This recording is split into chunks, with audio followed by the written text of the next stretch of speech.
दोस्तों, जो सिंधु घाटी की सभ्यता थी वो एक लौकिक सभ्यता थी।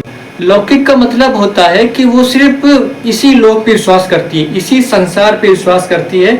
इसके अलावा कुछ ऐसी जगह नहीं है जहाँ पे भगवान रहते हो, कोई स्वर्ग जैसी अवधारणा नहीं थी सिंधु घाटी सभ्यता में। यहाँ पर देवी देवताओं की तो मूर्तियां मिली हैं, मतलब ये लोग पूजा तो करते थे, लेकिन यहाँ पर कोई मंदिर नहीं मिला है। इस बात को ध्यान रखना चाहिए। और मैं यह बात आपको क्यों बता रहा हूँ, इसका अभी आपको पता चल जाएगा। और एक महत्वपूर्ण बात यह है कि यहाँ पर खेती होती थी। लगभग 9 प्रकार के साक्ष्य मिले हैं जिनकी खेती होती थी, लेकिन यहाँ पर गन्ने की खेती नहीं होती थी। और जो मुख्य फसल थी जिसकी खेती सबसे ज़्यादा होती थी वो थी कपास। ये लोग कपास उगाते थे, मतलब कि यहाँ पर वस्त्र भी बनते होंगे, उसका व्यापार भी करते होंगे।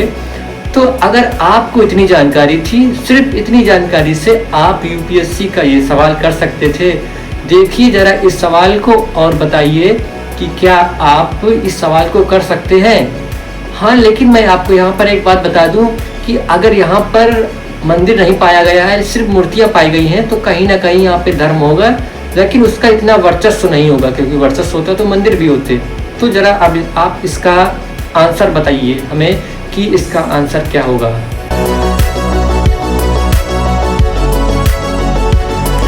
सिंधु घाटी सभ्यता के संदर्भ में निम्नलिखित कथनों पर विचार कीजिए।